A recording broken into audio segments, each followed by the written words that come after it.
Olá, médicos veterinários! Nós estamos aqui no núcleo da Qualitas, em São Paulo, no Ipiranga, e recebemos o professor André Nicolai, que está aqui ministrando o módulo de primatas na pós-graduação de Clínica Médica e Cirúrgica de Pets Exóticos e Animais Silvestres. Olá, professor. Bom dia. Bom dia. Professor, quando falamos de primatas, nós não conseguimos fugir do assunto que amedrontou a população no ano passado, que foi a questão da febre amarela, né? Então, é possível identificar a doença sem causar pânico na população?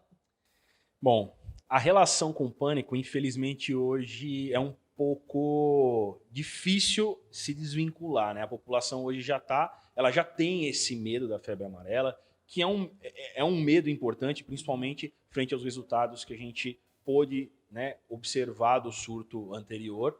A época hoje, né, atual, é bastante propícia, o verão possibilita o crescimento das populações dos mosquitos, que são os vetores, né, é importante que a gente deixe isso claro aqui.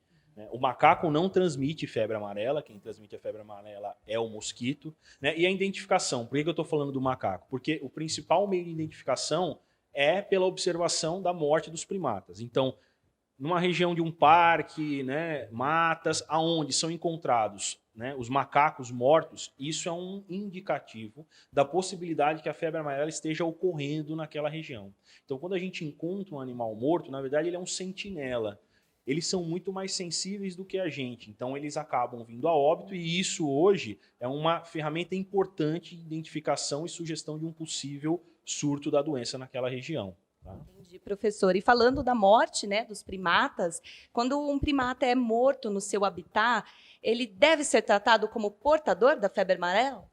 Hoje, a indicação é que todo primata que for encontrado, né, morto, seja tratado como, pelo menos, suspeito de febre amarela. A indicação é que os animais que sejam encontrados mortos atualmente, né, todos eles sejam...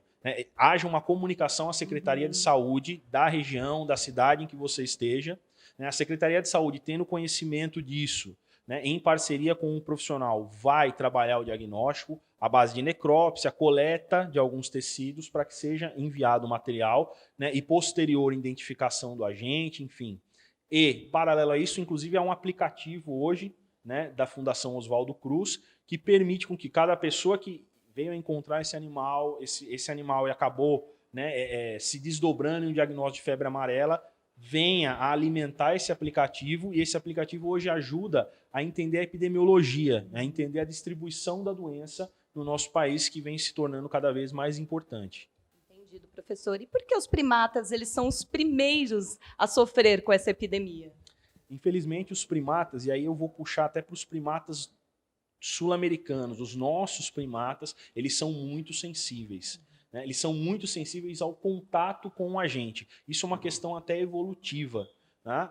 As espécies de primatas, porque o vírus também circula na África, né? E lá na África, os primatas que a gente fala do velho mundo, que seria um chimpanzé, por exemplo, gorila, são animais que são um pouco mais resistentes quando comparado aos nossos primatas.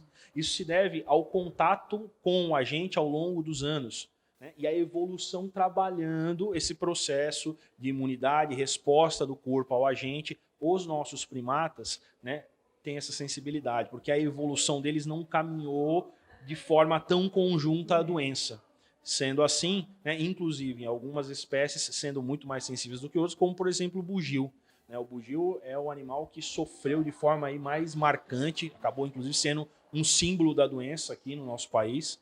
Né? Inclusive o impacto que ele teve, tanto da questão doença quanto da questão espécie, é importante. A gente tem hoje que a gente fala que são as matas silenciosas, né? Animais que acabaram morrendo, e aquele fragmento inclusive perdeu todos os animais que existiam ali. Né? Atualmente, inclusive, há trabalhos importantes e se projetam em parcerias com zoológicos, instituições que tenham esses animais, para que, uma vez entendido aquele ambiente, né, o agente pare de circular ou reduza a sua taxa de circulação, tentar pensar numa futura reintrodução, enfim, no restabelecimento dessas populações que hoje, infelizmente, muitas se extinguiram totalmente. Muito obrigada, professor, pela sua participação. E para você que se interessou pelo tema, a Qualitas possui pós-graduação exclusiva, tanto na área de silvestres quanto de exóticos. Acesse o nosso site e venha estudar com a gente.